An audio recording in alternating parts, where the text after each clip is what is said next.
Hi, welcome to today's topic of the 3- and 4-way covenants. We're going to focus today on the 4-way covenants with ministers who hold standing in your association. Templates for the 4-way covenant can be found in the Committee on Ministry Google Drive. I am Reverend Nora Foust, your Associate Conference Minister here in Penn Central, and I look forward to walking through this particular type of covenant that is involving the clergy with standing, the association, the church of membership, and their setting, whether that's an institution or a nonprofit, a hospital, a prison, children's home, etc. Within this 4-way covenant, the real purpose of this document is to strengthen, support, and sustain the ministers who hold standing in your association. It is not uncommon for those serving beyond the local church to feel a sense of disconnect with their church of membership as well as their association. So we use this covenant to really help them outline what the connection should look like, and then to live into that and maintain that covenant with their association. The second purpose of the covenant is to encourage mutual participation and accountability. It is more difficult often for chaplains to be involved with activities of the association in the same ways as local church pastors, just because of the times that meetings are with churches and associations versus times when often institutional worships might occur. So the covenants can really help outline what that participation is going to look like. It's also used to help observe, nurture, celebrate, and call forth ministry of this ordained minister that is in partnership with the association. The clergy themselves are making a covenant with their local church of membership. So they need to meet with the consistory or the council of their church and outline really what it means to be a member of the church that may or may not really be able to be there on Sunday mornings. Perhaps it's going to be a quarterly newsletter article about things that are going on in their setting. Perhaps it will be agreeing to supply preach one Sunday a year without collecting the normal supply fee. Perhaps it is just committing to give annually, regularly to the church. There's also a commitment to acknowledge your membership in this local church. The clergy also covenants with their association to be present whenever they can, to fill out their information review form annually, to pray for the work of the association, to adhere to the oversight that might be there. That includes things like that information review form that I just mentioned. The clergy also covenants with their calling body to fulfill the responsibilities in their position description.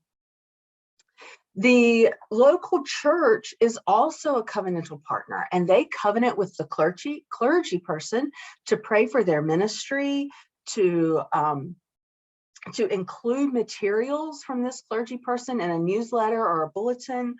One church I know recognizes the work of their chaplain serving in a local hospital by listing it weekly on their prayer list, praying for Reverend Blank as they work at X hospital, all of their patients included.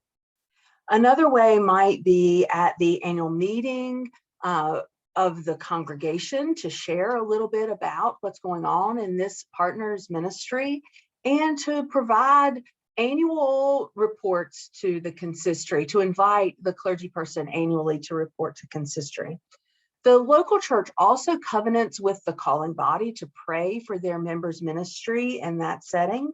If it's a nonprofit, there may be a covenant to support that nonprofit in some way. There's also covenants that the local church makes with their association to document the authorized minister as a member of the congregation, as well as to participate in the life of the association. The association also covenants with this clergy person to confer all rights and responsibilities of an authorized minister of the association, to give clear communication for what's expected in order to maintain good standing. This might include things like boundary training, how many hours are required. Here in Penn Central, it's 6 hours every 3 years. And to honor continuing education they may have to fulfill through their institution or organization. Oftentimes chaplains, especially hospital and campus chaplains, do have to do some very specific ethics training, and committees on ministry will accept those hours. You just need to submit the documentation for your committee.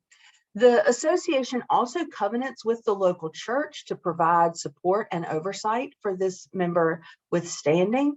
And the association covenants with the calling body to include perhaps a written update of what's going on in that ministry in the reports at their annual meeting, to perhaps invite all of their four-way ministers to come and give a short, brief presentation annually about what's going on in their settings. And the calling body also covenants, hopefully, with the clergy person, perhaps just through their contract and their position description, to covenants to the local church, that the local church is the seat of the authority that this person is given to minister in and on behalf of the United Church of Christ, and with the association and the conference to honor the covenant, the call agreement, the contract that they've entered with our minister in standing. Sometimes when these four-way covenants, the calling body, when they are a corporation, a large hospital, a prison system, they may be less willing to enter this part of the covenant, and it might just be an attachment that is a copy of the position description or the employee contract.